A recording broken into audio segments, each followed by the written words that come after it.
On July 10th, 1951, a man by the name of Harvey Clark tried to move his family into an apartment that they had legally rented in Cicero, Illinois.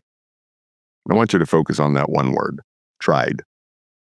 Clark was a bus driver for the Chicago Transit Authority. He had a signed lease. He paid his deposit. He had done everything that every rule in the system said that he was supposed to follow. The apartment was in a neighborhood where his family could actually build something. It had a stable address, a good school district.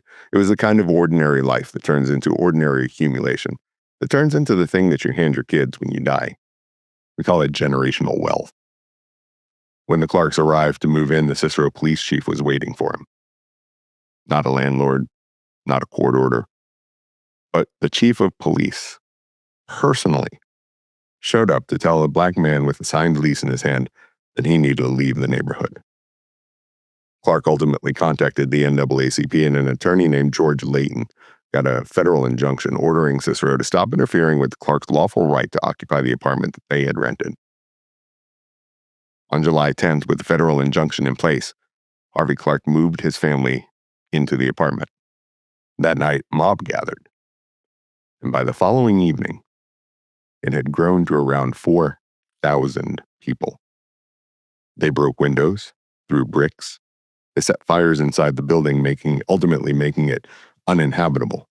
They destroyed the Clark's furniture and their belongings, of course. The governor of Illinois ended up having to call in the National Guard to restore order. Then the Clark County grand jury convened. And they, as they do, came out with their indictments. Their indictments of Harvey Clark. You know, the guy who is just trying to bring his family to Cicero, but not satisfied with just indicting one black man. They also indicted his NAACP attorney, George Layton, and they indicted the NAACP's regional executive director, and they indicted Camille DeRose, the rental agent who leased Clark the apartment in the first place. The charge for all of them: conspiracy to damage property and incite a riot, which is really odd because it was the 4,000 white people outside the Clark home that were actually rioting.